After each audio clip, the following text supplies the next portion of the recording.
Welcome, friends. I'd like to begin by thanking the host committee who poured their time and energy into these evenings, into the Hineni Here I Am series. Our chair, Ethan Shire, Allison Schrager, Thomas Easton, and Kyle Price. And of course, the one-of-a-kind talent that is Neil Goldman, host of tonight's discussion, and the Hineni series writ large. Friends, yesterday was Tu B'Shvat. The new year for? Trees. Trees, very good. Marked traditionally by saying a Shecheyanu blessing over a fruit that one hasn't tasted that season. The Lubavitcher Rebbe points out something beautiful. Tu B'Shvat doesn't celebrate bread, the things that we need just to survive. It's about fruit. The things that bring us, in Hebrew, ta'anug, pleasure. Not what's necessary, but what adds life and taste and joy. And the Rebbe says something even sharper. The verse says, Ki ha'adam eitz hasadeh. If man is like a tree, from the very beginning of growth, a Jew isn't meant to live only in obligation. Growth itself should be infused with delight. Meaning isn't meant to be dry. Truth isn't meant to be heavy. When something is real, it should be alive, and it should give pleasure. That idea reaches far beyond trees. Some people engage in the world on the level of duty. Others take complex, charged material and elevate it into something that gives people clarity and, yes, laughter. That is ta'anug. Ami Kozak does that instinctively, whether through his music, his comedy, or his commentary. He takes ideas that could feel tense or divisive and turns them into something human, sharp, and deeply enjoyable. He doesn't just make arguments, he gives millions of people joy while doing it. And so on the heels of Tu B'Shvat, a day devoted to enjoyment and meaning, there really couldn't be a better voice to have here at Chabad West Village. So please give a warm welcome to Ami Kozak. Thank you, Rabbi Beryl. Ami, great to see you. Good to see you, Neil. Some of you in the audience may know, others may not. This is not my first time sitting next to Ami Kozak. I'd like to share with the people where we first met.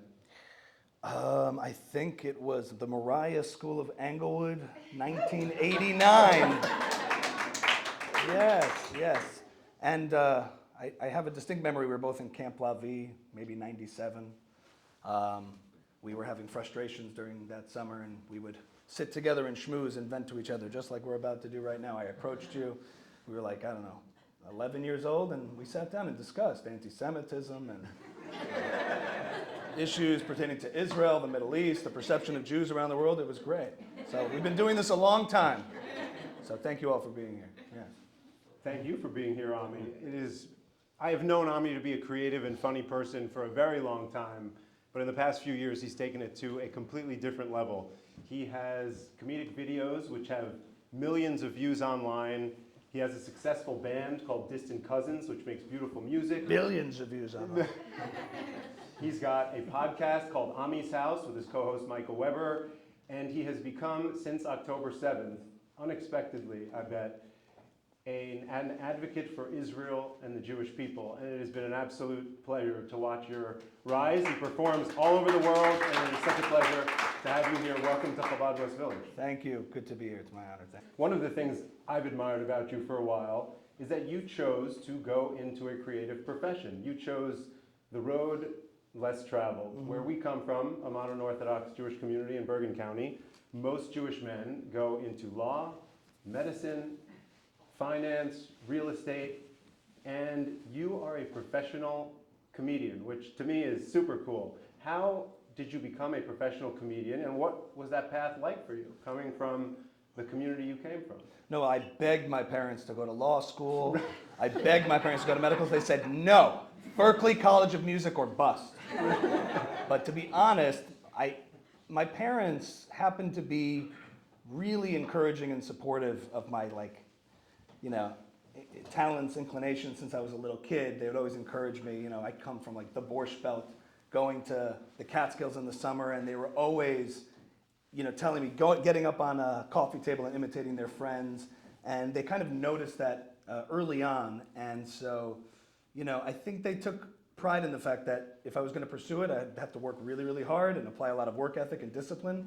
But they were very supportive of me pursuing it beyond just a hobby. So I got lucky in that sense. And my dad, who's a lawyer, likes to say, I could have been a comedy writer.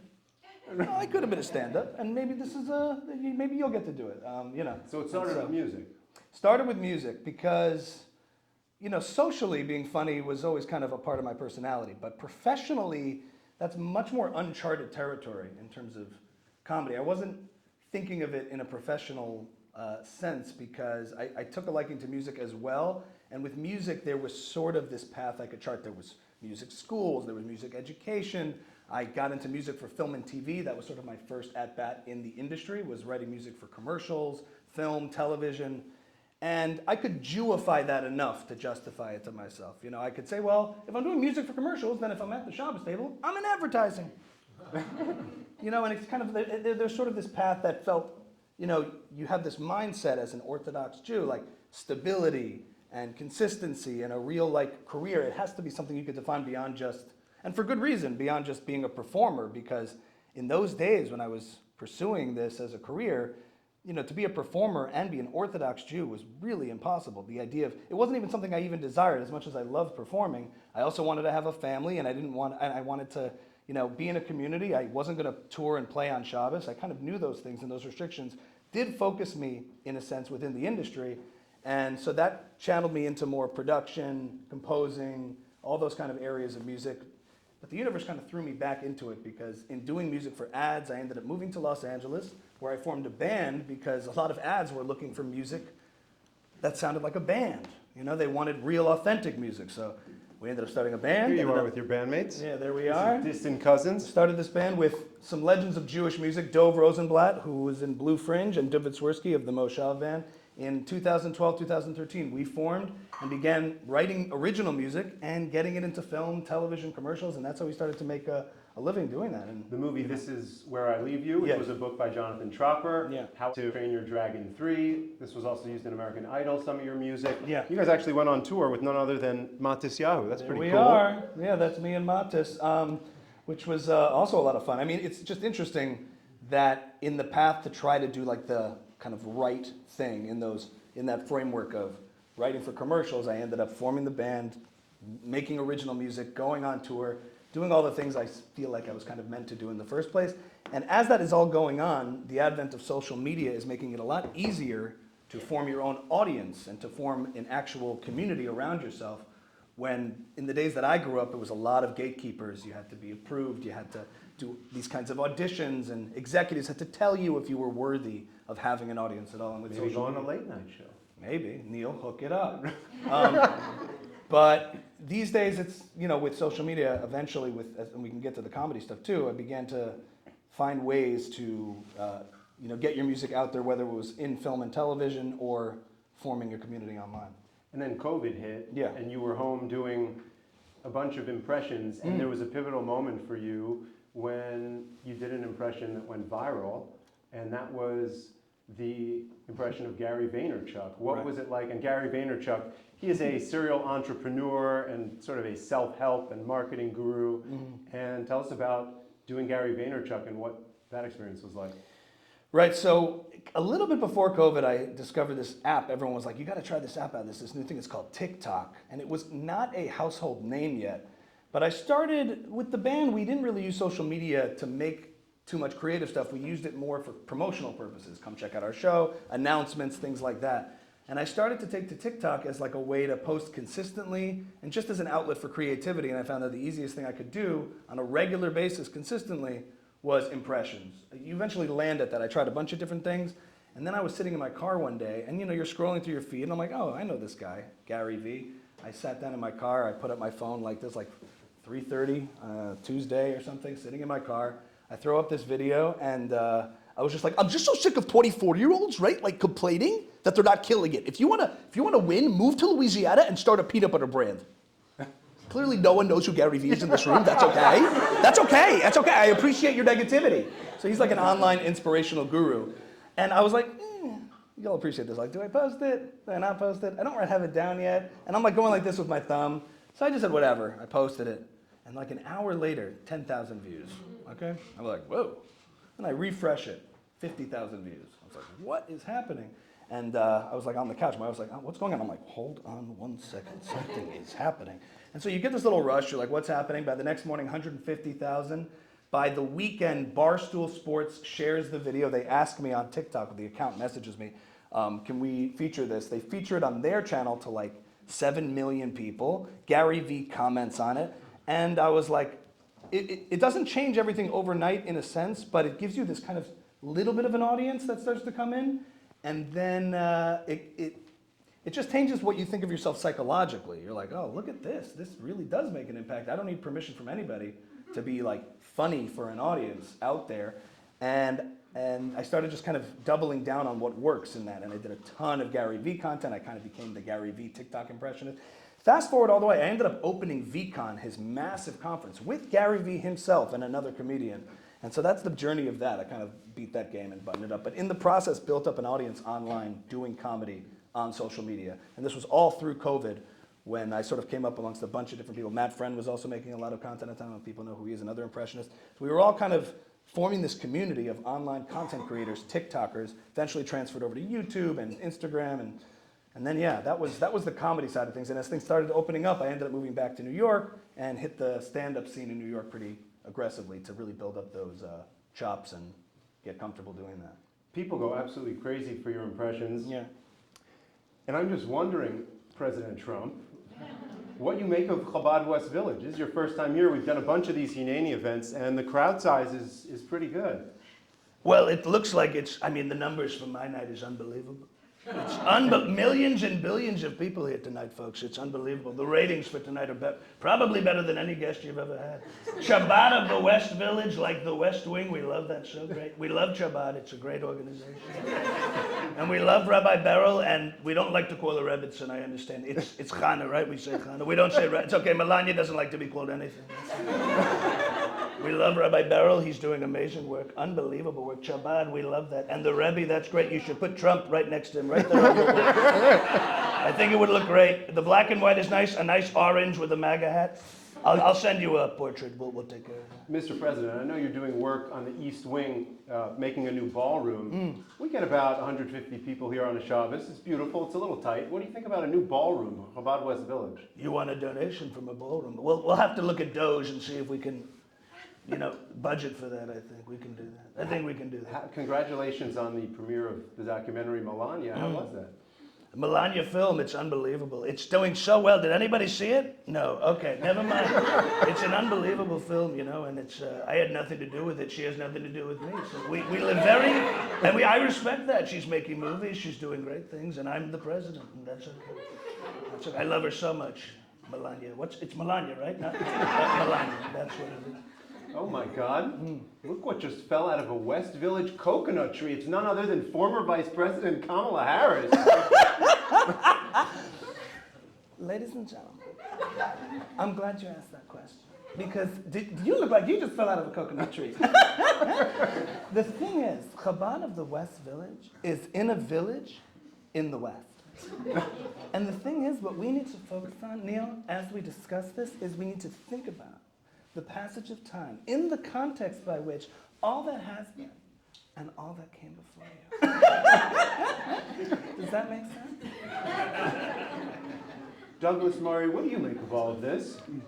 And by the way, congratulations. I hear you've joined the faculty of my alma mater, Yeshiva University, a far cry from Eton and Oxford. Well, Neil, I have to tell you this. There's no better way to create an enemy from an ally than signing him up to teach at Steeven University. I give him 3 more months before he's a full raging anti-Semite. Just let him. I'm just joking. Everybody relax. I don't want it to be too much. I'm not so public. But who will protect the Jews? I always say, who will protect the Jews? Especially if they're Chabad of the West Village. Who will protect the Jews? Not the Europeans, not the Arab world, but the Jews and Douglas Murray. Tucker Carlson, who invited you? Tucker Carlson usually scares audiences, but I'll do it anyway. Because he says things that don't make any sense. He's just gossiping, right? He's like, I love Chabad West Village and I hate it. See? Who is even Neil Goldman? I don't even know who you are. I don't even know what that means. What is this? What is a microphone? I don't know. I certainly love microphones. I really do. I love microphones so much. But as a Christian, as a man, as a white person, I hate it. See? Scares them. Public intellectual Jordan Peterson, who I know you're a fan of. Well, here's the thing. My wife is married to an impressionist, okay? So, like, you guys get to watch the show and you go home and talk about the show. My wife has to go home with the show. It's weird. It's not easy for her to be married to an impressionist. She'll, like, ask me to do favors around the house, and I'll turn into Jordan Peterson and be like, can you take out the trash? And I'll be like, aha! Well, it's like, I don't really like the way the question is formulated. Because you can take out the trash, but it's also what you take out, it's what you bring in. As you walk outside in the driveway in the line between order and chaos, you stare into the abyss. And it's not simple, it's not, so. And she's like, I'll do it. Jordan Peterson, ladies and gentlemen. Yeah. Do your wife and kids find you funny? And what do your kids make of the fact that dad puts on wigs and makes funny voices for a living? They find me funny for now. It's starting to fade. It's starting to expire. They like when I impersonate like their friends, like they're like little kids. When I do their friends, they enjoy it. My wife likes when I make fun of my parents. So her in-laws, those always kill. She'll never admit it. I kill in private. In public, she restrains herself. Like Melania, she doesn't give me anything. Nothing. But they find me funny for now. It's a good way to keep your kids off social media. Have their dad be a content creator, and then they won't want to go anywhere near it. So it's a nice strategy. Beyond your impressions, you've become someone who comments seriously on Israel and what's happening in the world. And there was a defining moment in your career in November of 2023 when you appeared on the podcast of conservative social commentator Candace Owens to talk about Israel. Huge platform. Good times. There's my girl. So how did that come about, and what was your experience talking to Candace Owens? Well, so we dated in high school. So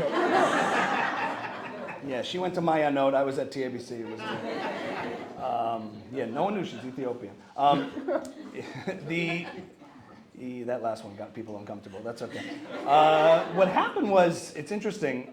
Candace, the real story is she was a fan of some of the impressions in the comedy. It's like a year before this, before Mask Off, things went crazy with her. She was a fan of like Prince Harry impressions I would do and other kinds of stuff. Yeah, there's fans of that too, but that's hurtful that you would say that. But she enjoyed some impressions.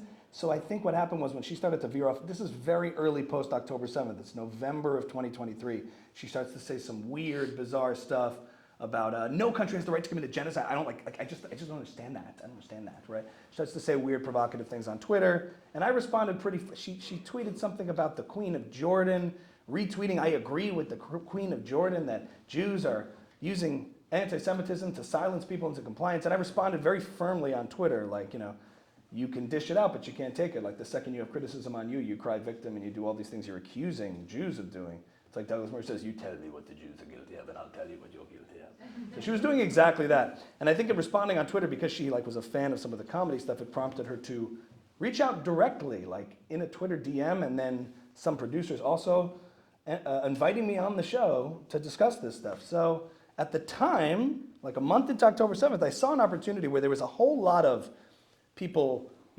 posturing and gesturing and writing hit pieces and articles standing up to anti-Semitism by basically just telling their own echo chamber that already agrees with them, look at this hateful person over there, and we're going to call it out and confront it. But they weren't actually doing that or even educating or making any sort of attempt. It was just kind of a way to make us all kind of feel encouraged in the face of it without actually doing anything constructive. So I made an attempt to say, all right, I'll go on the show in good faith. And she put up a 50-minute episode, unedited, of us talking, and I didn't really approach it as a way to sort of make a gotcha or own them or dunk on her in any sort of way. It was purely like I approached it intentionally not triggering any of her defense mechanisms. I didn't really make accusations or presumptions. I just approached it curiously and asked questions, and it ended up, I think, revealing a lot. One, of her profound ignorance on a lot of this stuff. There's a famous moment where she goes like, the Muslim quarters, like she called it the Muslim quarters, as in living quarters, where the Muslims are allowed to live.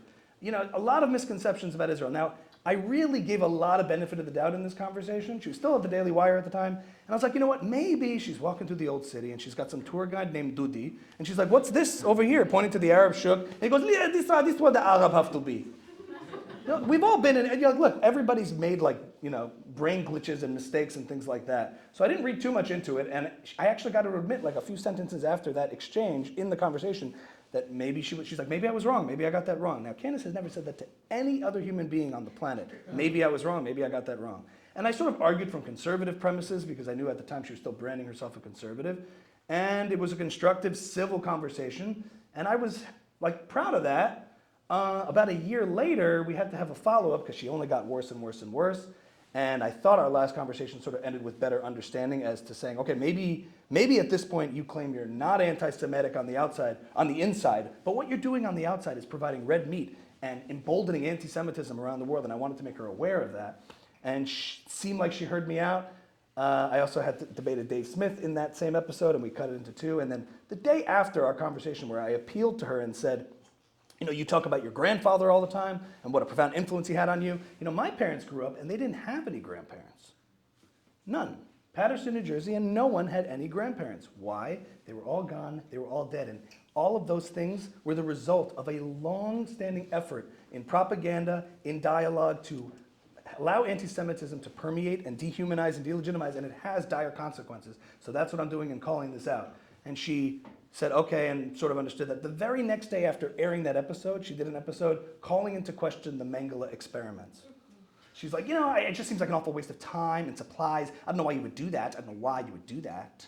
And I think as time went on, you know, the brain rot, as we've seen, has really taken over. But hey, you know, I gave it a shot, and I didn't just write a hit piece article not engaging any of it, so I felt okay about it. You spend more time than most in the cesspool that is Twitter and TikTok, where there are lies of Israel everywhere. Mm-hmm. What are the most common criticisms of Israel you hear, and what are some of the sneakiest that you hear? So each sort of side in the political spectrum has their bullet points that they just default to. There's not that many real, like, nuanced, worth listening to critiques. Most of those you find within Israeli society itself. But the real, criticisms are just sort of slogans that, depending on where you are politically, you get behind. Colonizer, genocide, apartheid, thalidomide. You know, they don't know what they're talking about. They just hide behind slogans on the left. Whatever their biggest depiction of a villain is. On the left, it's colonizer and apartheid and all these things that they use to attach to Israel. On the right, which is ripe with conspiracy, it's PSYOP, false flag, AIPAC, control, subversion. The U.S. is controlled by Israel. So it's all those anti-Semitic tropes, and it runs the gamut. The sneakiest one, obviously, is we should be able to criticize any country and not be called an anti-Semite. Okay, sure, but that's not what any of you are doing. And I'm sorry if Jews get a little hyper-defensive when you just want to critique Israel, when there's all these nefarious actors out there who don't just want to critique Israel, but use it as cover to hate Jews. Blame them, not us. That's my main takeaway. Well, what do you say to people who say, these accusations of anti-Semitism are used as a cudgel to stifle debate? And when people say, well, why Israel? Why don't you care about these other countries? Because America gives a lot of money to Israel, and if I'm paying for something, I want to know where my money's going to. And I have a bigger opinion about it if it's a bigger cost. Yeah. I just don't believe them. I think if AIPAC disappeared tomorrow and all foreign aid disappeared tomorrow, wouldn't change a thing about these people's lives who are complaining. Sure, you can criticize foreign aid, you can criticize military policy, and Israel's an ally. America gives foreign aid to lots of countries, and they don't get animated by any of it. They should maybe ask themselves why this particular issue animates them like nothing else. And yes, okay, I also think on our side, you have to be able to be discerning as to if somebody's criticizing foreign aid, we don't rush to say they're an anti-Semite. I mean, too many people do that. I think too many sort of left of center organizations and communities kind of jumped on that bandwagon of wanting to join these sort of marginalized group community to say, we're victims too, we have these, sort of false claims of anti-Semitism do a disservice to when the wolf does show up. If you cry wolf too many times, the problem is the wolf does show up. So when the wolf shows up, I criticize those people who won't call it out either, but that doesn't mean you kind of jump to that as your first line of defense to call something out. There is a difference between ignorance and hate, especially as Israel and the Jews have become the center of pop culture over the last 2 years in a way it never has been before because of podcasts and the internet and where things are right now. In 2002, Second Intifada, like we knew what was going on. We knew about Sbarros, we knew about these issues, but they were internal conversations. And maybe CNN would cover it, but it wasn't centralized and everybody having a magnifying glass on the Jewish community in Israel like it is now. So there's going to be a lot of people coming into the conversation, never even, we take for granted what we know about this issue. And there's a difference between someone spreading dangerous pathologies and manipulations and people falling for those dangerous pathologies and manipulations. And acting with discernment is the best, most important, I think, tool you can use when trying to, diagnose what's going on and address it. Because if you just use a hammer and everything looks like a nail, you're not going to get through to reasonable people, and I think that's important. How do you understand the anti-Semitism that has cropped up in the Republican Party recently, particularly in the MAGA camp? And what scares you more, anti-Semitism from the right or anti-Semitism from the left? It's not a matter of what scares me more. It's a matter of how to address each one, because they are kind of distinct. They're animated by the same forces. What scares me more is what has more political power. So whatever anti-Semitism version actually is attached to politics is scary, because that can actually be enforced at a political level. But it's mainstreamed in the culture in different ways. I would say that anti-Semitism on the right is easier to fight because they're very unapologetic about it. It's like a boil on the arm. You're like, oh my God, look at that thing. We should probably take care of that. Hate Jews, we hate Jews. Holocaust didn't happen. But it's right there. And so you can identify it, you can spot it, and then you can identify who doesn't have the courage to call it out. Nick Fuentes is very clear what he believes. He doesn't hide it. And so in a way, it's easier to identify and combat and address people who are kind of susceptible to it. On the left, it's concealed behind sophisticated language, behind the university, behind the professoriate, and sophisticated commentators. And so that just makes it a difficult challenge to fight. And even in the way, like when people talk about Zohar Mamdani's, people call him an anti-Semite in the same way they call him Nick Fuentes an anti-Semite. These are different categories because you'll never hear Zohar Mamdani. All Zohar Mamdani has to do to disprove that claim is show up at a synagogue with a bunch of rabbis of whatever denomination and say, see, I love Jews, and then that claim falls short. What Mamdani does differently is he doesn't say he hates Jews, but he makes plenty of apology and evasion for groups and movements that do.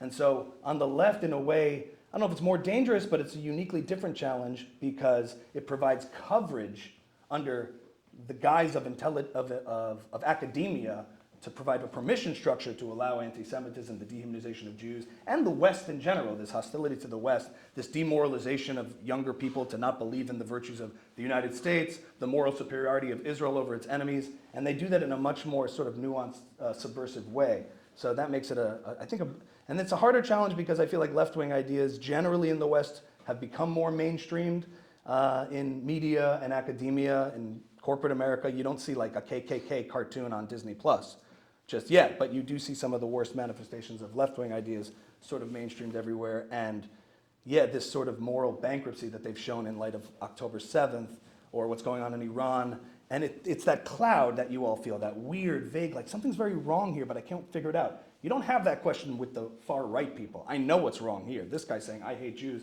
the Holocaust didn't happen, we need to destroy the Jewish elite in this country. That's very easy and obvious, and right in front it's kind of low IQ anti-Semitism in a way, and on the left it's a little more sophisticated.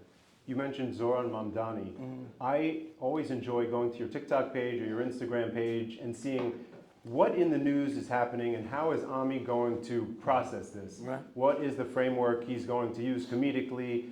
And I encourage everybody to go to his social media because they're delightful. Like and subscribe. I want to give the audience a taste of how you use comedy to comment on what you see happening and to point out certain hypocrisies. We have a clip I'm going to show. Yeah.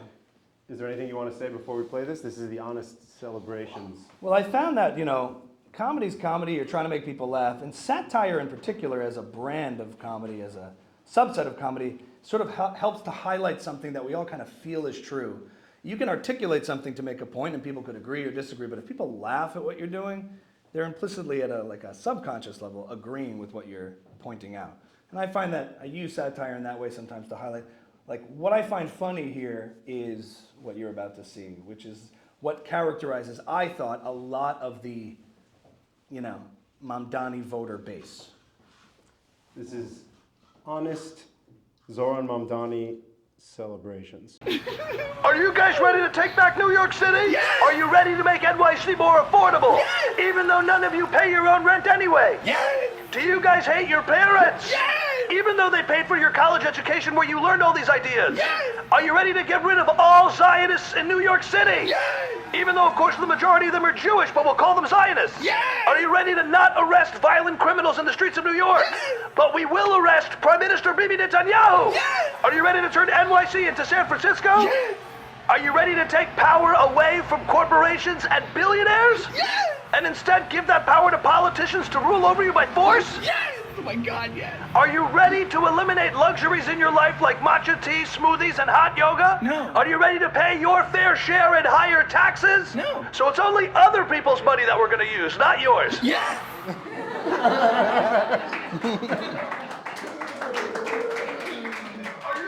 One more time. Let's give it another view.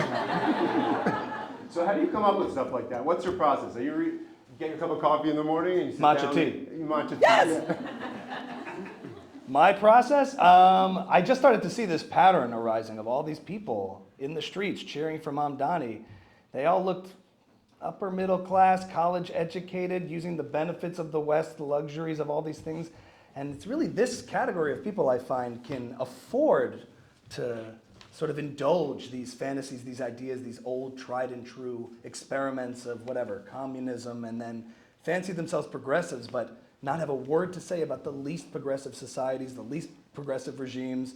And it felt very obvious to me that a lot of it, and I know there's some people who obviously, I think Mamdani was speaking to some real challenges and there's serious points to be made there, but there's also a lot to be said about wanting to get behind a cause, especially if you're not oriented towards something yet, and feel virtuous. I mean, it's kind of addicting. You get a little dopamine kick. I'm part of something noble. I'm part of a revolutionary spirit. And so how I think of it, I mean, I have the concept. I'm like, okay, this would be funny, like honest. If Mamdani said exactly what everything he's saying implies and how they would react to it. So I think I just run the tape and just play the protester screaming yes 1,000 times, and I know exactly kind of what I'm going to say in response. And I have the ideas of like what all the Mamdani isms that he talks about with progress and affordability, like what do those really mean? What are the implications? What are the consequences of such things? We've seen a lot of this before. I obviously have my own political views and leanings. It's kind of obvious from when you watch that. But yeah, that's sort of my process. I kind of have, once I have the premise, I improv the whole thing and then edit it together. You know? Anti-Semitism is on the minds of so many Jews in America, and there are different organizations and strategies to deal with it, from the ADL to Robert Kraft's Foundation to Combat Anti-Semitism. He's got the Blue Square campaign. He's got Tom Brady and Snoop Dogg doing commercials with celebrities telling people to not hate on other people, specifically Jews. Am Yisrael Chai, yeah. You are one of the online warriors of Israel and the Jewish people. What do you think is the best way to fight anti-Semitism? Should we fight anti-Semitism? And before you answer, I want to share with everyone a comment that was made Sunday night at the 92nd Street Y by New York Times columnist Bret Stephens, who gave this year's annual State of World Jewry address. And he said, quote, "What we call the fight against anti-Semitism, which consumes tens of millions of dollars every year in Jewish philanthropy and has become an organizing principle across Jewish organizations, is a well-meaning but mostly wasted effort. We should spend the money and focus our energy elsewhere." And he added that he would, quote, "dismantle the ADL." And give that money to Ami Kozak. No, Chabad West Village. Oh, Chabad West Village and Ami Kozak. It's interesting. I went to AmFest recently. AmFest is this conference of the Turning Point annual conference of Turning Point USA, which was Charlie Kirk's organization. And it was interesting to go there, and it's really shifted from just a political grassroots conservative organization to sort of what I would call Christian Kiruv. You know, you're there and they're trying to bring young people back to the church. I think one of the things I took away is, first of all, there's literally like, there are Nazis around. They're not invited guests. They've sort of infiltrated intentionally as their stated goals. There's this power vacuum post, I think, Charlie Kirk's assassination and looking in the post-Trump era, because this is now his last term. There's a whole vacuum on the conservative side. Who's going to seize power? Which elements? Is it going to lean further right? Is it going to go more further center, more populist? And so what's happening is there's this big disaffected community of, I think, kids who've been told that if you're like a white Christian male, you've been told for many, many years through the culture that you're worthless, you're the problem with all of society's ills under that sort of left-wing wokeness that was excess. When that bubble burst, you still have this disaffected community who are, falling for a lot of these dangerous pathologies. And one of the things I noticed, first of all, is, I think Charlie Kirk, what he was attempting to do is if you encourage young men to get married, go to church, and have a family, they won't need anti-Semitism. So we don't have to focus on, people's grievances and all these things. We just need to repair them and fix their lives and make everybody better. And who needs anti-Semitism? I thought that was interesting as a way to fight it. I say that with regard to the Jewish community. Well, I'll get to that in a minute, but just in interacting with these actual kids who watch these like neo-Nazi live streams and are fans of Fuentes and these kind of kids, once I talked to them and was kind of cool, as an experiment, I sort of engaged with them. I debunked most of their talking points in about 5 seconds. And I'll tell you an interesting story. Once I sort of kind of heard them out, listened to them, they were just going, yeah, but you got to admit, like with banking, and I'm like, well, what about it?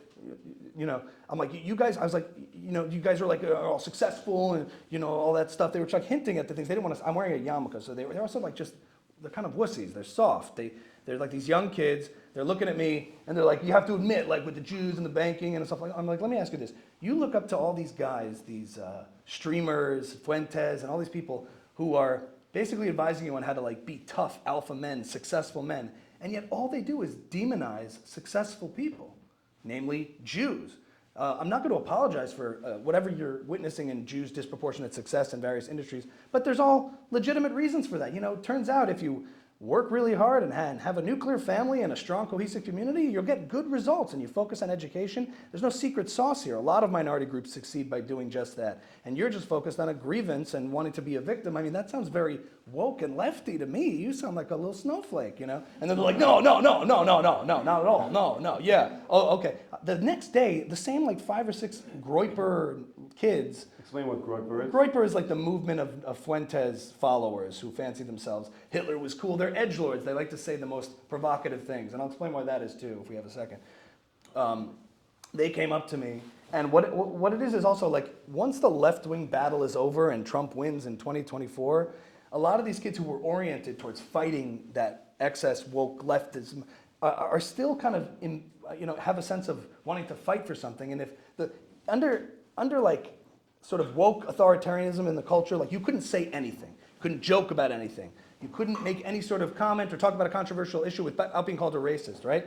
And so everything was controversial. And now that that's kind of gone, they still want to be provocative. They still want to feel like they're fighting towards something. So where do they naturally go? What's the sacred cows? What can't you talk about? Jews, anti-Semitism. So we still want to feel that. We still want to feel that orientation, that battle. So it's a natural like thread to anti-Semitism. But I will say, like, the same kids came up to me the next day, and one of the kids were asking me more questions and curious about different things, sort of demystifying what's been shrouded in mystery. A lot of them are kind of scared of Jews. They're just like, what? They don't really know Jews. And then one kid whispers to me, by the way, dude, like, I went to Israel last year. It was freaking awesome.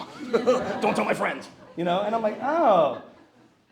So we don't have to be afraid of this sort of thing where some kid gets caught in a group chat saying something. We don't have to endorse it, obviously. We don't have to even be sympathetic towards it, but to be afraid of it. My advice is that at the institutional level, what they're kind of good at doing is sort of identifying maybe patterns of anti-Semitism or where it might be concentrated, but they're not very prescriptive. They just put a conference together, everybody gets together, and they try to reassure Jews that in the face of rising anti-Semitism, we have each other.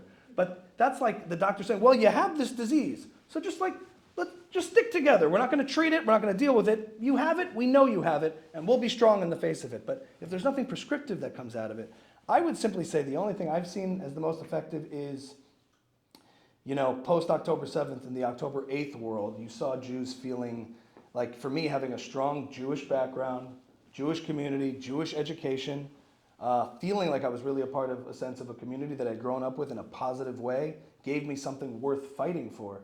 So, as a lot of people will say, focusing on Jewish education, community, cohesion, if you want an identity, that you have to make it worth preserving.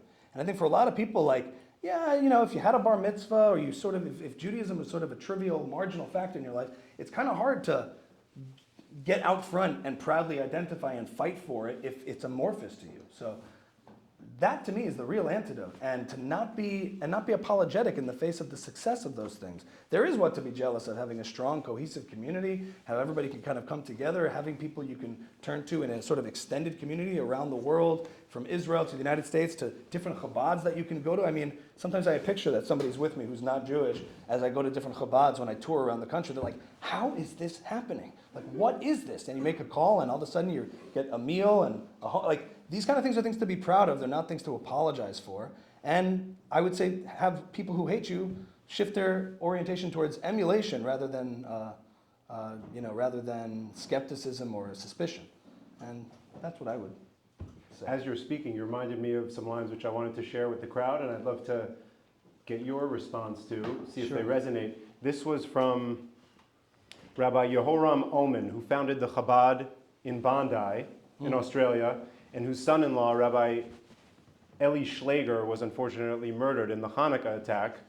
And this was something I want to thank my friend Josh Caden for bringing this to my attention. This was a week ago today. This was on Tuesday, January 27th, at the International Conference on Combating Anti-Semitism in Jerusalem. This is Rabbi Yehoram Omen, and he said, quote, "If Jewish identity is built only on shared trauma, then we hand our children a burden and not a gift. No child wants to inherit an identity whose main feature is pain. When a child experiences Judaism as life-giving and joyful, then hatred loses its power and pride becomes our armor. This truth was taught with absolute clarity by the Lubavitcher Rebbe, Rabbi Menachem Mendel Schneerson." Right, that's what I said. What struck me, I agree.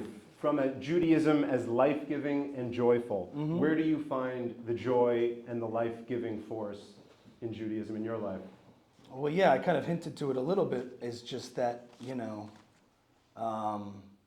take Chabad, for example. So, I'm sure all of you have experienced this, but, Chabad is results-based. They actually, demonstrate an embodiment of, and I'm not just stumping here, I promise, this is real. When I'm on the road and I don't know what to do, I was at the Amfest, the conference, and I was just in Houston for a show, so I texted, hey, in Phoenix, need a place to stay for Shabbos. They put me up at a hotel that's way too far, so what do I do? And within a WhatsApp second, I get a contact him, contact this one. Everybody has even the same dishes, the same food, like sushi salad every time, right? Challah, everything is just it's a franchise.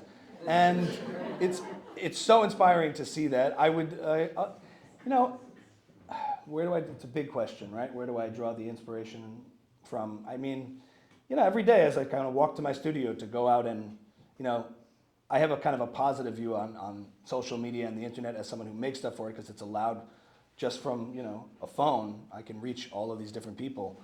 And I've just been, I have a lot of gratitude. I have a lot of gratitude for just being able to, whether it's make jokes in the way that I do impressions in the way that I do, or communicate in the way that I do. I don't take any of it for granted. And I've been really fortunate that there's been a community that's, kind of come along for the ride, and we've kind of been growing together and seeing how the Jewish community's responded. Post October 7th, I think, we don't want to be defined by trauma, but it definitely has this effect as this sort of key in the ignition to wake us all up. And then it's up to us to sort of decide how we define it going forward. And that's what anti-Semites don't get, is that when you put the Jews in the pressure cooker and activate us, you're going to see the gift. I want to ask you about a couple more things, and then we're going to open it up to the audience for questions, so get your questions cooking. Speaking of activating Jews, and speaking of October 7th, I listen to your podcast regularly. I think it's great, and one of the moments which really made an impression on me when was Scott Galloway, a professor at NYU Stern, who is a very popular podcaster. He has the Prof G podcast. Right. He has Pivot with Kara Swisher, was talking about how you are part of the reason that activated him after October 7th. And I want to play this clip of when Scott Galloway was on your podcast. The reason I'm on this podcast is because of the conflict in the Middle East. And that is, I don't know how to say this without sounding arrogant. I get a lot of requests to be on podcasts. Your podcast is new and it's not of the size or the stature of a podcast I usually agree to do, to be blunt. But I have been really moved, and I think the courage and the candor you're showing around Israel is really, I just respect you, and I respect the risks you're taking, and I respect how it's spoken and courageous you're being on the issue. And for me, it sounds like Judaism plays a bigger role in your life than it does for me. I am not a religious person. I'm an atheist, and I've never felt much of a connection to Israel, and I feel like this is finally time for me to actually shift my part-time Jewish status to full-time, because I feel like I've done almost nothing for Israel and Judaism, and I'm just very moved by the leadership you're showing around the issue. Because Rabbi, we got him. We got Scott. Don't worry, we got him. So first That was to Rabbi Beryl right there. You can wrap him. I'll make the connection. So you clearly inspired. How's that for Kiriv, huh? Not bad. You clearly inspired Scott Galloway, who feels this change in his Right. Jewish identity after October 7th. How are you different as a Jew after October 7th, and who are the people who inspire you? I do think I never hid my political views or my identity, but there was always this notion, especially when you're in entertainment, show business, that I was perfectly okay with a guy who happens to be an Orthodox Jew, if you know. Did you know that, Sacha Baron Cohen is a Cohen and he goes to an Orthodox shul, Beth Jacob in LA? It's sort of like that was the brand I was kind of okay with, mainly because I kind of separated my personal life and who I was as my personal identity from my professional identity. Even the music I would make, it was secular intentionally, and I didn't want to give away the cards, like throw a Hebrew lyric in or anything like that. Not ashamed, but not outwardly. There's that element of, you don't want to be that guy in the minion in the parking lot of Six Flags, And after October 7th, I didn't care at all. It was quite the opposite. You're just like, oh yeah? Like the main identity that just surfaced, that trumped everything else, was that I'm a Jew. And that was before anything, before singer, comedian, commentator, whatever, I'm a Jew. And leave it to the enemies of the Jews to remind you of that. But you feel that presence of sort of God pulling his people out and saying, this is what you are, to the surface. So the main identity that became paramount was being a Jew, and that still holds true. And it started to inform things a lot more, and it actually just ended up making all the other things much more like rich and deep and profound. All the other things I was involved in, I think, were elevated by embracing that. Not that I was shying away from it, but to double down in that other direction changed things for me. I want to give the audience a chance to ask Ami any questions you might have. Yes, over there. So, thank you for being here. Thank you for inducing Scott Galloway to acknowledge his Jewishness. I have a question for you about the echo chamber that we are all in, and that we need to break through to talk to people outside of the Jewish identity. I think it's fairly well understood that what is happening in radical Islam and the anti-Semitism it is generated is merely the tip of the spear, or some people describe it as the canary in the coal mine, and that ultimately the long-term, and I'm talking decades or even century long-term plan of radical Islam is ultimately to impose Sharia law and to eventually undo both Jewish, Christian, and even moderate Islam communities. How do we make that reality clear to people outside of our echo chamber? How do we explain to the rest of the world that there are actually Muslim community patrols in Brooklyn now stopping women on the street for carrying beer in public? That it has entered the United States. It is part of the reality we now live in. And it's not just the Jews, it's everybody who is ultimately in peril. Could that be part of your comedy? Could that be part of what you do as a commentator? Well, if somebody wants to fund my private security, then sure. But that proves the point.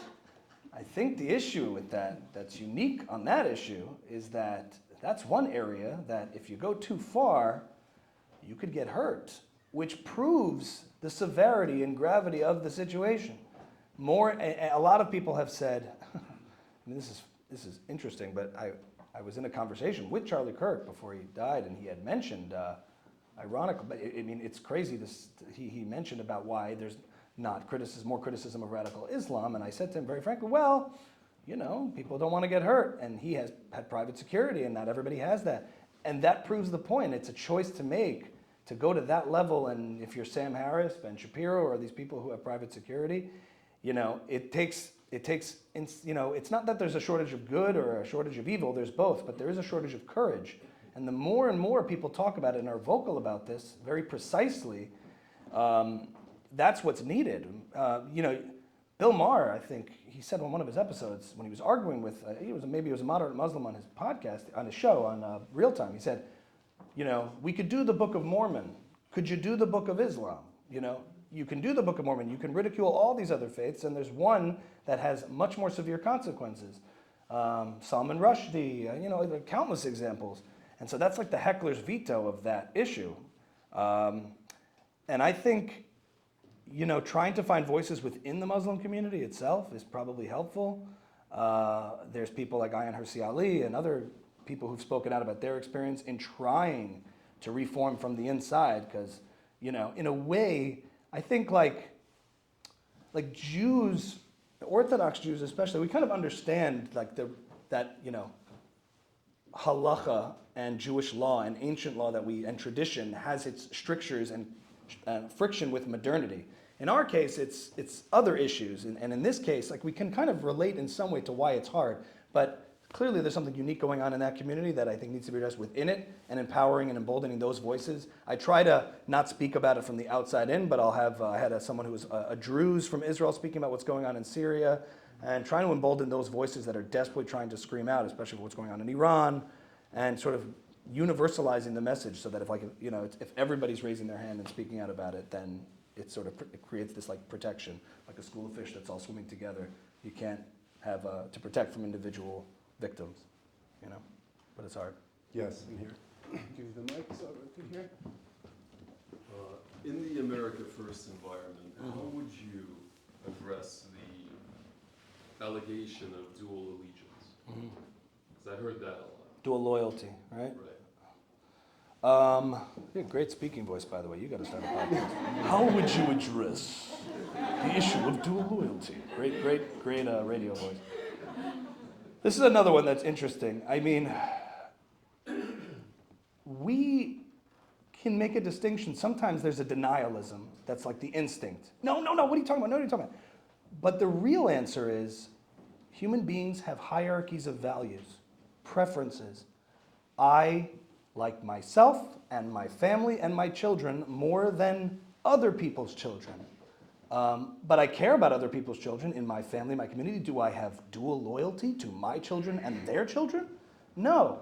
Human beings have preferences. We have tribes, we have communities. That's okay. The beautiful thing about the United States that's kind of unique is that we can exist in a world in a country with individual preferences and religions and communities without dual loyalty being called into question as a suspicious, as something to be suspicious of. We have our own communities, and as long as you don't violate the rights of other communities, that's the promise of America. We did it to escape religious persecution, not practice it. So Jews often confuse that accusation with, oh, no, I have no, and they want to just completely shy away from their affinity and fondness for Israel. The big confusion is confusing being an Israeli with being a Zionist Jew in the diaspora.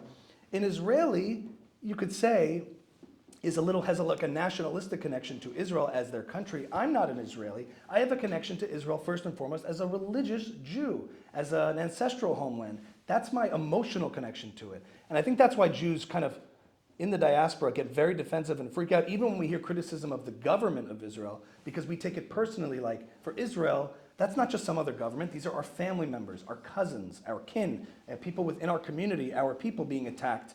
And we confuse that when people are criticizing the government. But I would argue that, like, look, if my cousin was being attacked and I defended him, I have a bias. He's my cousin, so I don't want him being attacked. That doesn't make him wrong or me wrong in supporting him objectively. We all have subjective preferences. That has no bearing on who's right and who's wrong, who's the good guy, who's the bad guy. So someone accusing you, well, those are your cousins. Those are the people you care about, so you're obviously going to defend them. I'm like, yeah, but that's not the case for Israel. You know, that's not what makes them the good guys objectively in the fight against Hamas. Yeah, so I can admit my bias and my subjective preference in caring about Israel from an emotional or religious or spiritual perspective, while still maintaining objectivity in assessing what's going on morally in the situation. Does that answer? Cool? Okay. How do you balance, you think about the impressions, J-sketch, your stand-up, and then the politics? How do you kind of think about how you compartmentalize all the pieces in your life? I'm very tired. But I don't think about it too much. It's sort of like I first and foremost identify myself as an entertainer and a creator and a comedian. And so the art stuff usually comes first. I will speak about something when I feel I have something of value to add to it. I don't get up there, every world issue that's going on, I'm not like, let's talk about what's going on with the regime. That's not my instinct, and that's not my social media voice generally. So I try to focus as much as I can on having fun until it reaches a threshold where I'm like, it's kind of hard to make jokes right now when there's such a moral perversion going on or something is so backwards. That's kind of what I felt for a while after October 7th. It's like, I can't just go out, keep entertaining and making jokes in a world that doesn't recognize, like, if we don't share the same moral basic values, fundamental values, then it's hard to joke around. Like, I don't even know how this stuff is being processed. We have to get back to, like, the marker of a civil society is like, we can joke and make controversial jokes and edgy jokes and even offensive jokes because we don't mean them. But when there's people that mean them and are saying them as statements and then trying to pretend they're jokes or use jokes as an excuse or weaponize it, weaponize nuance, weaponize humor just to say horrible things and mean them, then we have a problem. So I try to balance it in that way. And then I have a podcast which allows me to be more conversational and mix it all up even within the same conversation. So that kind of helps to just as an outlet for expressing views. Jeff mentioned J-sketch. I just want to give the people a taste of some of these sketches you do. This one was from soon after October 7th, right, when a lot of the Jewish moms in Bergen County were trying to help in any way they could. Yeah. And they were willing to send pretty much anything to Israel if it would help our soldiers. Start the WhatsApp group. On it. Let's do this. Do it! Take the whole thing! Hands in. I don't know. Will that land? Whatever. Take it.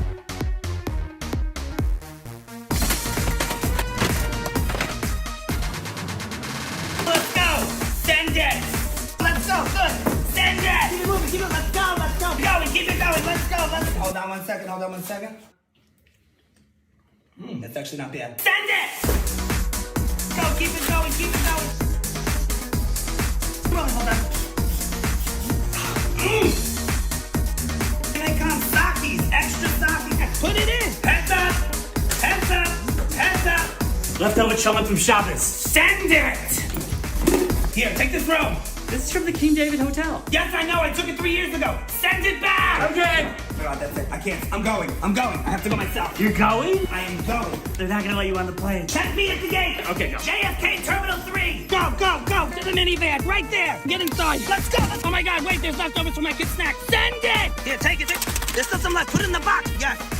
There's still some left. Send it! Hey, what's this? Oh my God. Hold on 1 second. Isn't that your leftover coffee? Still good. Here, take it. You want me to drink from it? Send it. You gonna use Google Maps? Waze, it's Israeli. Stop that! wow. I'm glad we helped. Me too. תודה. יש שום או משהו?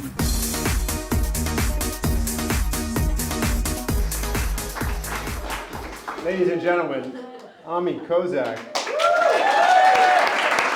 Neil Goldman, give it up. A couple of quick thank yous before we wrap. First of all, thank all of you guys for coming. These are always really special events, and you guys make the energy in the room, so thank you all for coming out tonight. Thank you to Steeven, Mallet, our videographer, for filming tonight. Thank you to Ethan Shire, our partner in the Hineni Speaker Series, for making tonight possible. Thank you to Lauren Klass in the back, who helped at the last minute with the PowerPoint for tonight. Thank you, as always, to Mark Calcano, our security guard. Thank you to Tara Satnick, our community member who was here last night, who lugged this TV upstairs with me, and who makes delicious challah called Braided, which if you haven't had yet, you can order online. Thank you, as always, to Rabbi Beryl and Chana Garevich for transforming our community and hosting us tonight. And, you know, we called this speaker series Hineni, Here I Am, to embody the idea that there are certain people who, when the world calls, show up and answer that call. And Ami Kozak is one of those people who answers the call when the Jewish community needs it. He's used all his platforms. Ladies and gentlemen, please give a round of applause to Mr. Ami Kozak. One more time for Neil Goldman, ladies and gentlemen. One more time.